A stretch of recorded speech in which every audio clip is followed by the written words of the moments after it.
Good afternoon, everybody. Welcome to Brownstone's Best Business Review. I'm Paulette, and you are hanging out with us this afternoon to talk directly to you in regards to new books, new challenges, new opportunities, and also we're talking directly to Roshawn Dorsey today of Miss Rose Dance Closet. But today, we're going to be talking to her about her new book that's come out called Permission to Fly, Fully Love Yourself. And guess what, folks? We're excited to have her here in the Brownstone with us today so that we can get further detail about how to get the book, what it's all about, and what's happening next for Miss Rowe and the dance closet itself. We're going to go ahead and bring her to the stage. Hey, Rowe, how are you? Let's go ahead and get started. What's new, man? Hello. I'm trying to keep the light on for you. Yeah, you're doing good. You're doing good. So I wanted to jump right in and we're going to talk about, first of all, number one, how you been? We've been here before. Yeah. And then secondly, let's talk about who you are and your dance closet and how you ended up there before we start talking about the book, because something led to the book.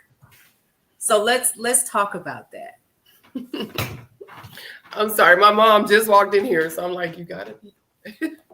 So the book, Permission to Fly, it started a while ago. I actually started my foundation called Permission to Fly. Fly means to fully love yourself. So I have a nonprofit called Permission to Fly. We mentor to women and girls with rare visible medical conditions, vitiligo, alopecia, lupus, Bell's palsy, which is what I have, which causes paralysis on one side of my face. I feel like that sometime when I'm on the screen like this, it looks like I'm missing teeth or I can't smile or something like that. And I've had to overcome being on these cameras, but it's the paralysis that causes me to look like that. So Permission to Fly started with, I previously had a dance studio. And once I closed that dance studio, I had some major car accidents. I've broken my neck, I've broken my back, ruptured a disc in my back, dislocated my knee, all these things. And one of my students had a rare condition as well called Erb's palsy, which is something that happens at birth, and it's like a dislocation of your shoulder, but your arm is never able to fully extend from birth. Wow. Yeah. And so she came back to me once, she grew up and everything, and said, let's start something for women and girls. Because I think some little boy said something to her in the store about her arm, and she came and she was feeling really bad. And so that's how we started Permission to Fly. Fully love yourself, to embrace the beauty in those things you can't change. Wow.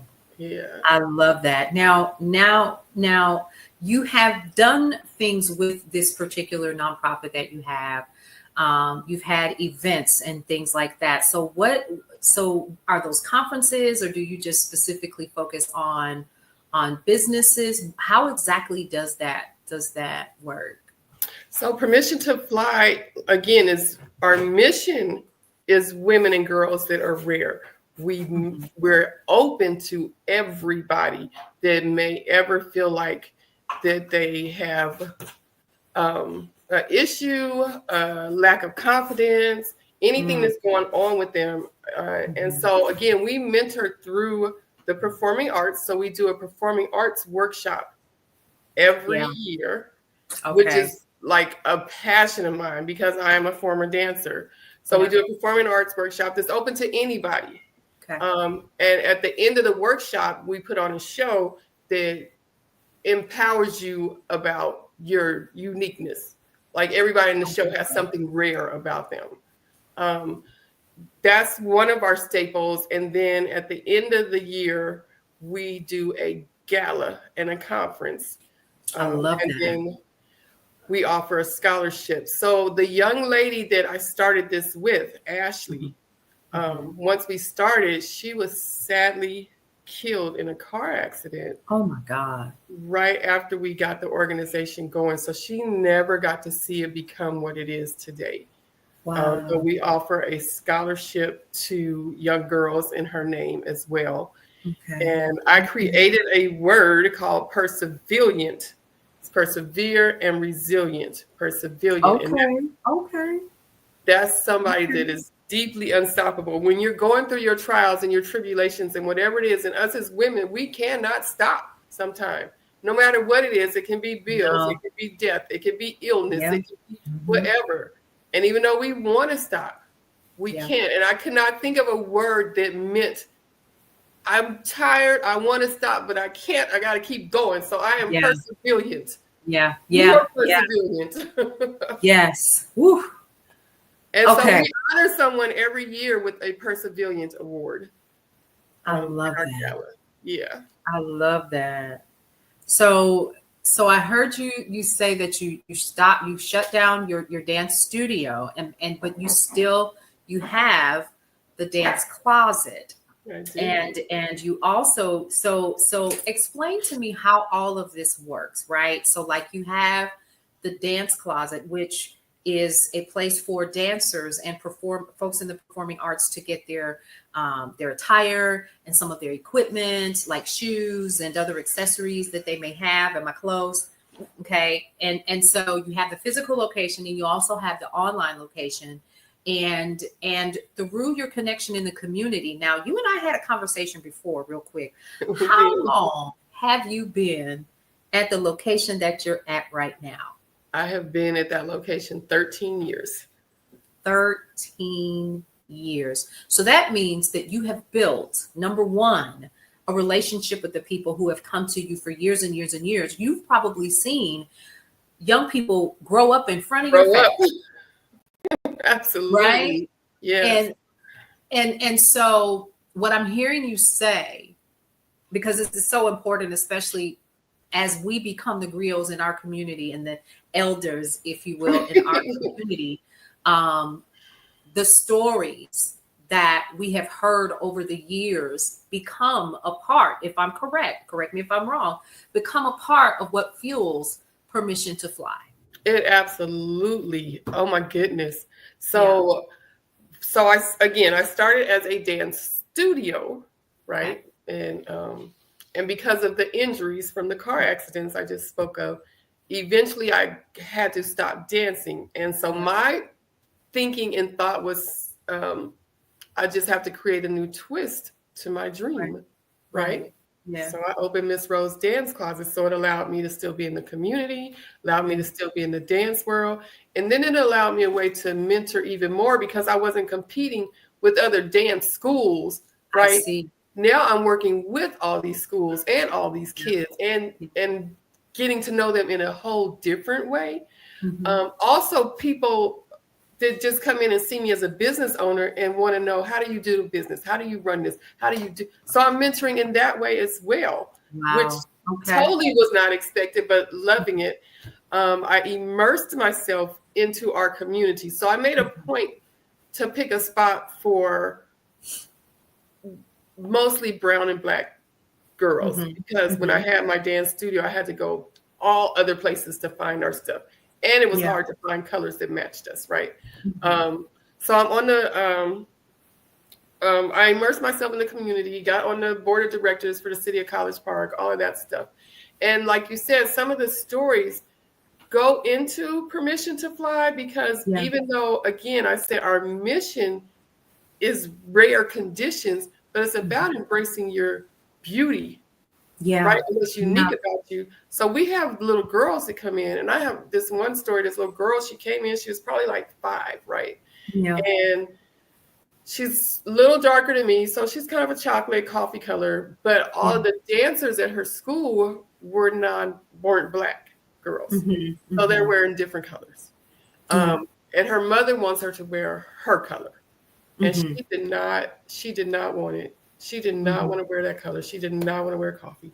And she cried and she cried and she cried. And you know how you go to the store and you're ready to go and you don't want to get your email address and all of this. It's like, just ring me out. I got to go. Right.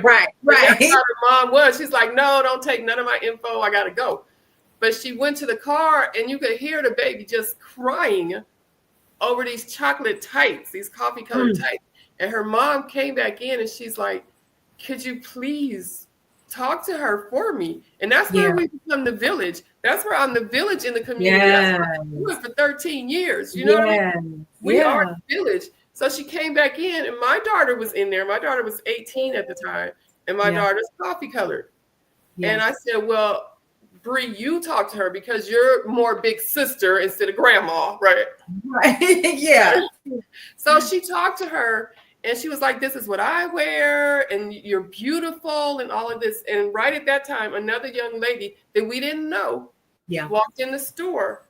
And I looked at her. I said, what color tights do you wear? She said, coffee. And the little girl just lit up and she saw these other girls that wore the same colors.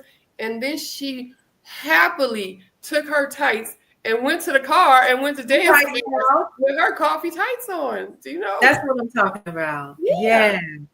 That's the stuff that I love. That's why I'm there. That's the community. And that's where my passion is to just inspire and enhance. So it's not just rareness, but permission to fly. Fully love yourself, period. Yes. Period. Yes. You are okay, period. Yes. And you know, it's so funny that you brought that up. We're in a time where in the world where brown skinned girls like us, even because I can attest to that. Now, I wasn't a dancer, but in the arts where I grew up, I was always the only Black girl. And there were certain things that I couldn't wear because I was built like everybody that in my neighborhood, right? Right. You know, so I couldn't wear certain things, or I couldn't wear the nice little outfits that all the other little, because I had hips and I had stuff up front. You were the classic idea. I wasn't, and to hear that, and so I grew up just like most young Black girls back in the day, and probably even still now. But it's more commercialized. I think people are more comfortable with curvy women. You grow up believing, number one, that, you know, you gotta stay in the gym. You gotta do this, you gotta do that. And genetics don't lie. You're gonna be who you're gonna be. But somehow we continue to keep beating ourselves up. And, you know, and it's funny to hear you talk about this permission to fly. I literally spent up until my 30s spent my entire life hiding because I physically was not comfortable with what I looked like, because I didn't fit the norm of what women were supposed to look like. Right. And so to hear this, so let's dig into the book, because even though it may not be a physical malady or you know, something that happens to you, I was born this way. Okay. You've seen me. I'm well endowed. And so even in situations like that, where it's just something that you're naturally born with, let's talk about what's in the book and how something like that could help someone like myself, or maybe a daughter or granddaughter, which in my case, I got a granddaughter that's at that age, right? And we're starting to see the changes. So what do we say to our babies? Well, it's my favorite saying that I didn't know was going to become my saying, but it's embrace the beauty in your uniqueness. Mm-hmm. Embrace and love those things you cannot change about yourself. Learn to love them. And then in turn, you'll be able to uplift someone else, bring them along and get them to learn how to soar and fly. Do you know what I mean? So it's all about, when I got Bell's palsy, which is where all of this started, right? Because I'm like you. It took me a long time to like who I am. I dealt with colorism.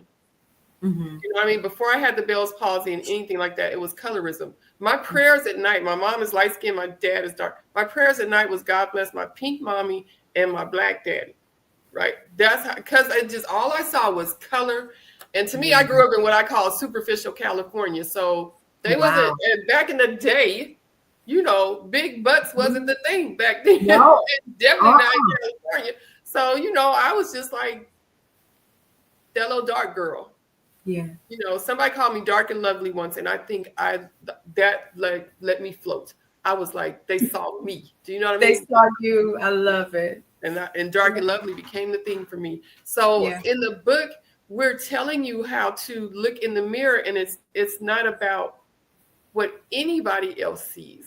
It's how Mm-hmm. you have to look in the mirror and see yourself. So when I got Bell's palsy, like people look at me now, like if I didn't tell you I had it, you wouldn't know I had it. You know, and people are like, I didn't even know there was anything wrong with you. No. But I see the missing teeth. Do you know what I mean? I'm looking on this camera right now, and I think everybody's looking at me going, why would you put this lady on here and she didn't put her teeth in? Do you know what I mean? Yeah, I understand. I get it. But So, that's not what I see. I see that's wrong. not what you see. It's got to be what I see. Gotcha. Yeah. Fully love yourself. Yeah. So you can't go on what standards are. Yeah. You know what I mean? So the goal in the book is to get you to learn and look at you. Just you. Mm-hmm. It doesn't matter what anybody else says. Look at you. Mm-hmm. And then smile and see that crookedness. Right. And then if you can't do anything about it, then find a way to love it so that you're not consistently going, oh, my teeth, oh, I'm missing teeth. You know what I mean? Yeah, Stuff like that. So I'm still a work in progress myself. I think that never goes away though. Yeah, absolutely.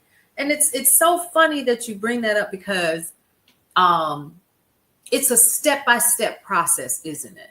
It doesn't happen. So I know, and so tell us what can we expect when we read the book? What processes are you providing to the reader when it comes to how they can continue to learn how to love themselves where they are? Well, like we spoke. I guess I didn't say it on here. I created a word called perseverant. So it's persevere and resilient, and it's when you're going through whatever it is that you're going through, because what stops somebody else in their tracks may not affect you. So everybody's like stopping point that like knocks them to their knees is different. And there's 4 steps of being perseverant, because we're all perseverant at every step. But step number 1 is you got to go through your storm first, whatever your storm is. You got to feel all your feels. You know what I mean? If you feel bad and you feel ugly and you feel sad and you got to go through that. Feel the feels. You know what I mean? It's kind of like that analogy when you're going through a storm and somebody's always like, you got your child in the car saying, Mommy, pull over. It's just too much, pull over. And you're like, I can't pull over. And they're screaming and hollering and your head is like this because they're screaming, but you keep going. Yeah. Eventually you see the light and you get through that storm. And you look back and you ask your child, you're like, what happened to the people that stopped? Woo! They're still in their storm. Yeah. So that's one, you got to go through your storm. You got to feel your feels. Yeah. Just to be perseverant. That makes you perseverant because you accepted it. And then step 2 is to like accept where you're at. You went through your storm. This is where you're at now. You got to accept it. And that's a process in itself. That is. Oh, my goodness. The acceptance part. Yeah. Accept where you're at.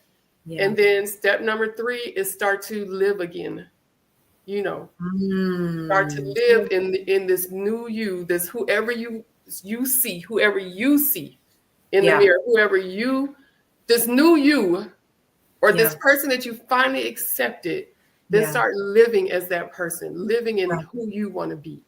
Okay. To get to step 4, which is to fly and uplift somebody else, fully love yourself and bring somebody else along with you. Oh, that is so good. Wait a minute. Wait. So step 1, let's go through it again. Step 1 is crawling. Crawling. Okay, wait. You just gotta crawl. Just get through it however you can. Get through it. Okay. Step 2 is to walk when you start to accept. Step 3 is to run because you're starting to live again. And then step 4 is to fly. And step 4 is crawl, walk, run, fly. Crawl, walk, run, fly. I love it. And in that order, because to your point, I never thought about it like that. So when we're crawling, we're just getting through it. Now, here's a question that I have for you. In that crawling stage, we can get stuck there, can't we? You can get so stuck. You can get so stuck. And that's just that's a place where you hopefully have a support system. And if you don't, you're praying. Mm-hmm. Because what is the one thing you always do when you get knocked down? Where are you at? On your knees. Yep. What you need to do while you're down there. Yep. Yep. You're right. You're right. You gotta have some faith. But faith is not always easy to keep. No. That part. And that's a hard thing too. When we continue to, so okay, now my brain is on two cylinders now. Because now you've brought something else into the fold. So when we're talking about, because I'm still in the crawl phase. Okay. Crawl. If we're not careful, we'll stay there. You stay in that storm. Yep, we're staying in the storm. Or as some people like to use biblical terms or whatever, we'll say, we're looking back and like Lot's wife did, and we'll turn into that pillar. We stay stuck, right? And so I'm hearing you say that with your faith, whatever that looks like for you, that's where I'm going to say, whatever that looks like for you, in addition to accepting, because I think that's an acceptance phase. Maybe no, it's not. That's walk. Okay, so you're just getting through it. You're getting through it. You see who you are. You accept what you're feeling all the feels. You're feeling whatever you need to feel. You don't like it. And then here comes that faith. And with that faith, that's that point. Is that the realization point too? Kind of like, now, wait a minute now. Now I got to get up from here. I got to do something. What am I going to stay here? That's when you start. I would think that's when you're starting to see the light at the end of the tunnel, when you're coming through and making your way. Mm-hmm. Like you starting to toddle. Got it. So it's that. It's like you're starting to realize, look, I got to get up. I can't stay in this funk. Ooh. Okay, it's okay to be in the funk for a second because you got to feel what you feel. Yes. But so where you're at, it's like you're starting to toddle. It's like, I can't stay here. I can't stay here. I got to get up and walk. I got to be perseverant because I'm digging down deep. And all of these are versions of being deeply unstoppable. Oh, that's good. That's good. Yeah. So, but I like you just added a toddler phase for me. I mean, but that's how it because I think that's where you have to make a decision. Some of this is decision making, because in my head, absolutely, I'm thinking, what was Paulette doing? Now I'm putting me in this mix when we're talking about this, because that book is definitely for me. When I was crawling, okay, I was like, now Lord, I know this is how you made me, because let's keep it 100. One of the reasons why I should do more, but did not in my early 20s and even in my late 20s, was because I thought people were doing what they did when I was a kid. I was walking around here built a certain way, and I was shamed for it. I was blamed for things that were not my fault because people didn't know how to keep their hands to themselves and so forth. A lot of us have been there, right? And so I carried that. Okay. And so I crawled for a long time hiding. How did I hide? I hid in plain sight with big clothes. I hid in plain sight, purposely putting on weight so you wouldn't see what I was, who I really was physically. And that impacted how I went to school. That impacted my social life, my dating life, my relationships. It impacted everything. So when I think about the crawl phase and having that snap out of it moment, it did start with my faith. Like, God, I know you didn't create me to be just here hiding until the moment that I close my eyes for the last time.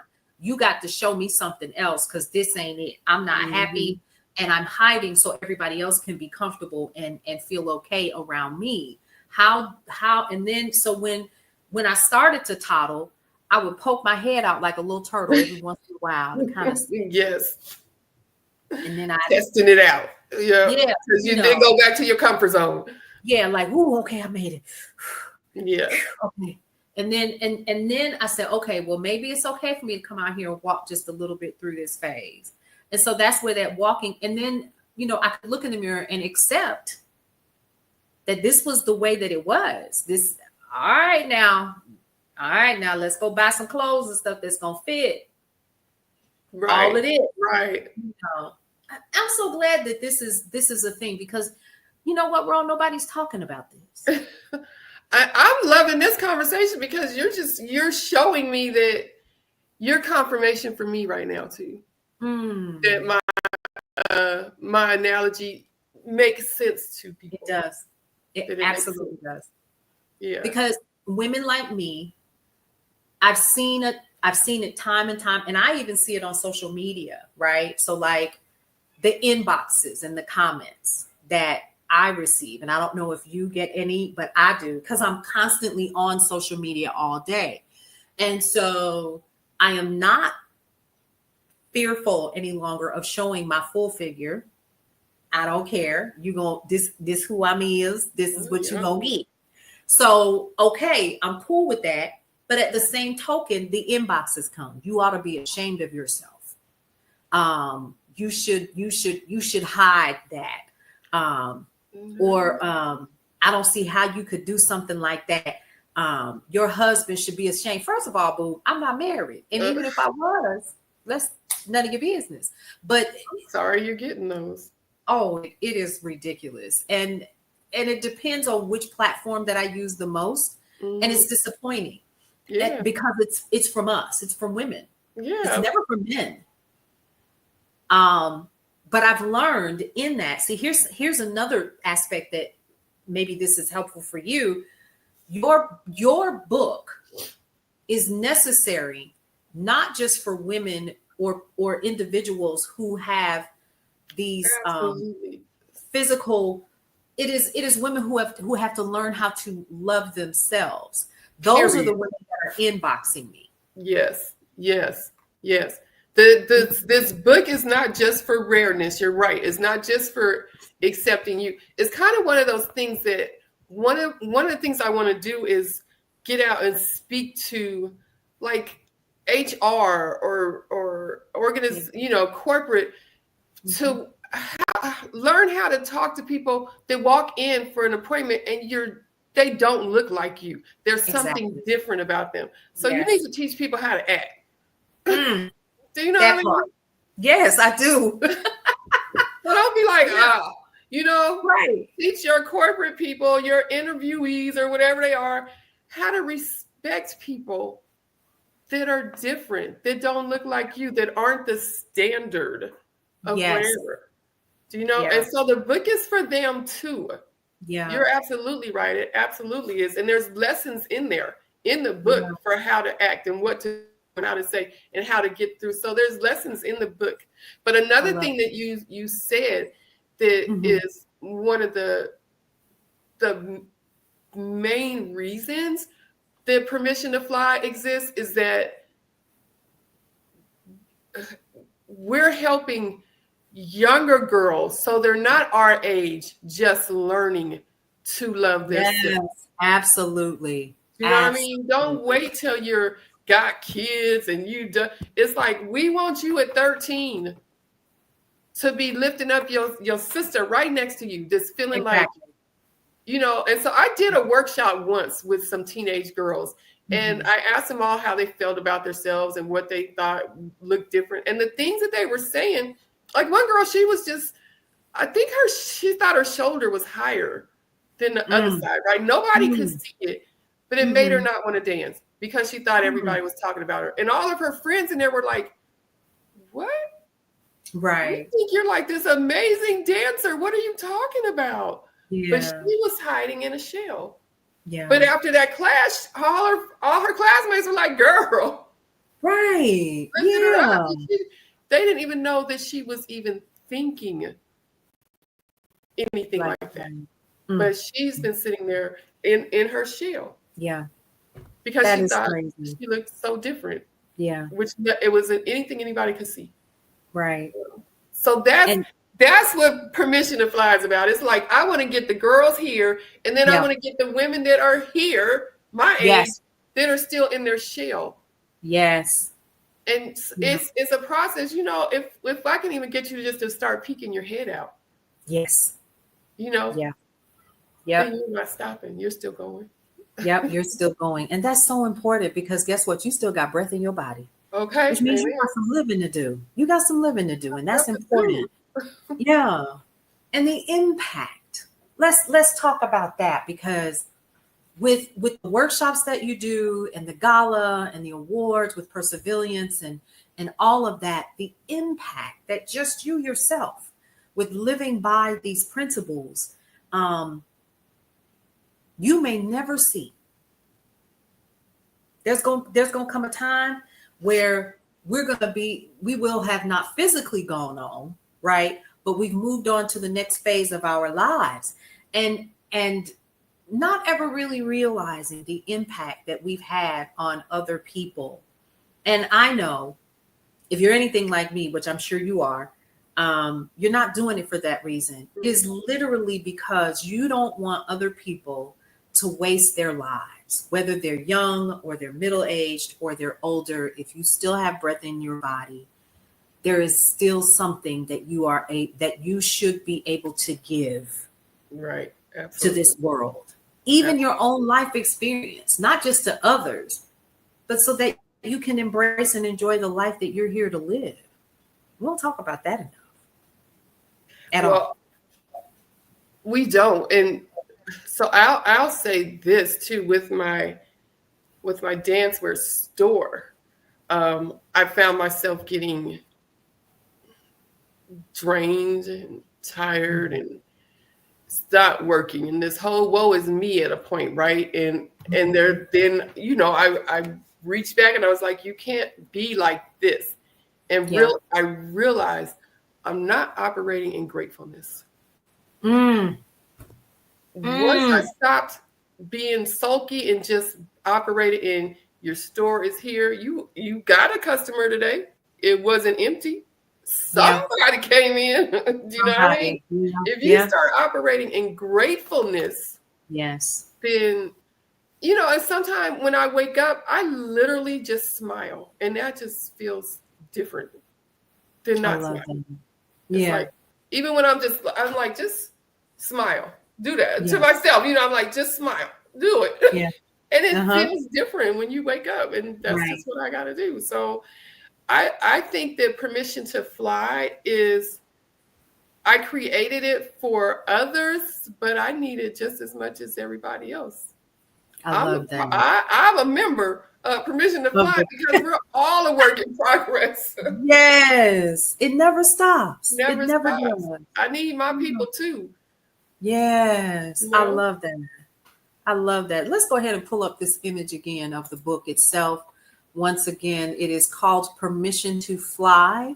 Fully Love Yourself, y'all. That's an acronym. So it's two ways in one, which I love.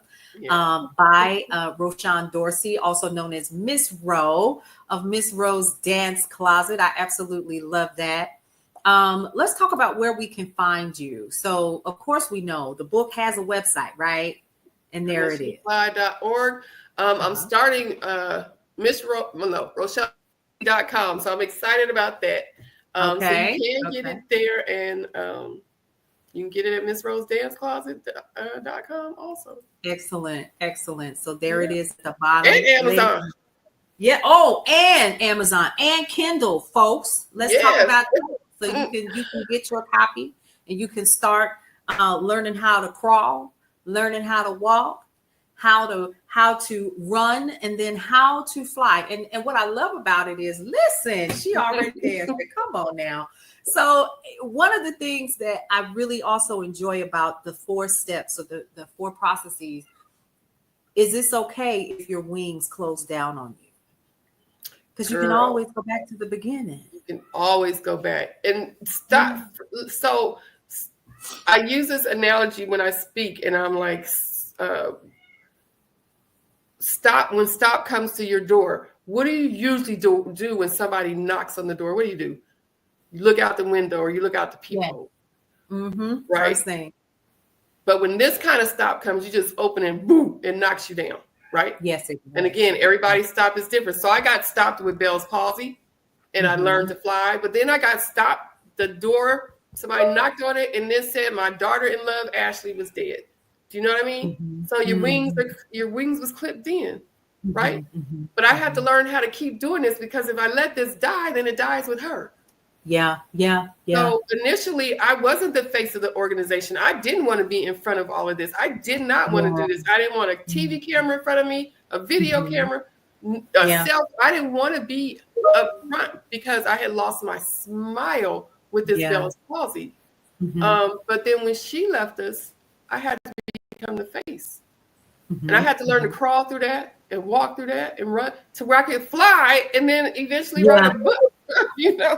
But yeah, Right. my wings have been clipped and you just got to be Yes. perseverant through it all. Perseverant. Come on. That sounds like a t-shirt I need at a camp. Girl, I get Listen. you one. I will send you one. Okay. Yeah. I love it. I love this. So, y'all, I am grateful, first of all, Ro, for you coming in here and talking about this, because more of us need to be honest and forthright. Because I think what has happened, let me just say this, with the advent of social media and all of the YouTubes and the blue sky and the skylight and TikToks and all those things, we always want to be perfect. We always want to be quote unquote our best selves. But why can't we just show up as ourselves Exactly. and let that be the best? Exactly. Right where we are. And I think that Right. women of a certain age, I'm just going to say me, I am comfortable now because I realize just from this conversation, whether you know it or not, I'm realizing if I don't show up as my authentic self, I have 3 daughters, all of them built just like me. Oh, yep. If I don't get it together and start showing up as my authentic self, then I don't want to spread that. And they're grown now, right? They've seen Right, the but I hype hear you. come Yeah. out, right? I have to learn how to continue to be my best self and be okay with who I am and who God made me to be, because I'm more than just this physical exterior. Absolutely. I am who I am. And that's the artsy And they are fartsy. who they are, and They are how they should present, how they should absolutely. show up. Right, Yes. Yeah. exactly. I struggle with that as well. It's like I said, Mhm. I went through the colorism and all of that, and my youngest daughter is very dark skinned, and I had Mhm. to not project that on her. Yes. You know what I Yes. mean? Yeah. So And she people would don't just be understand. lovely. She's dark and lovely. That's Period. it. Period. Like they say, what is this new thing that they do now? What is that? I do You not said a know. word. Oh, I don't know. I'm learning from you right now. I don't know. Yes, you said a word. That's it, sis. That's it. So I think it's so important for what you're doing. And so I want Thank to you. congratulate you for heeding the call.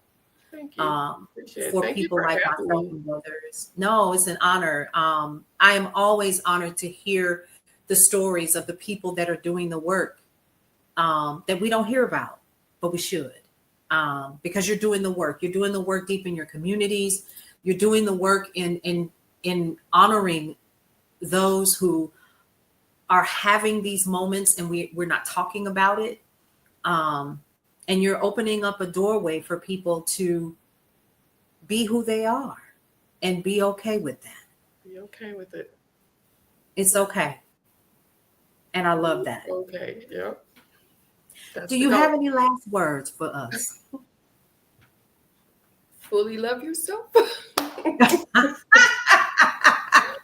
So we I always close with permission to fly is not giving you permission. love, We're here to remind you you've always had permission to fully love yourself. yes, ma'am. Come on now. That's it. I Yeah. love it.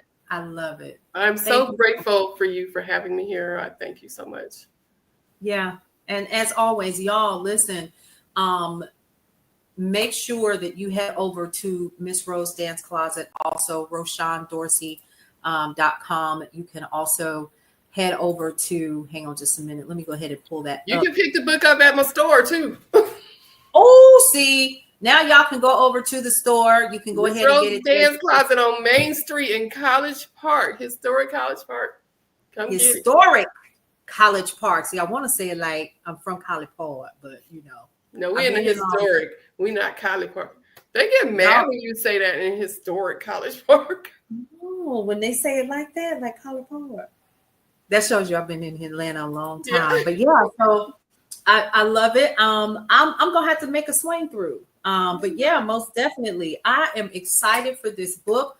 It is available now, and you'll be able to access it also at Brownstone Living Magazine, and also brownstoneworldwide.com as well. We're going to provide you guys the link so that you can go ahead and snag a copy, and also it's on Kindle as well, so you can get it there. So many different places. So I'm excited. Miss Rowe, please continue to let us know where we're going to be able to find you in the future, when your next event is, so we can let people know where you are and where you're going to be. And y'all, thank you so much for joining us once again for another Brownstone's Best Business Review. Roshawn, stick around for a few more minutes. We got a couple of other things to cover. For now, 3 things that we always like to tell every single person before we end every single broadcast. 1, love your life. It is the only one that you have. 2, live your life to the fullest and embrace everything that is your life, because you only get one you might as well enjoy it. And lastly, breathe through every single moment. We'll see you around. Bye.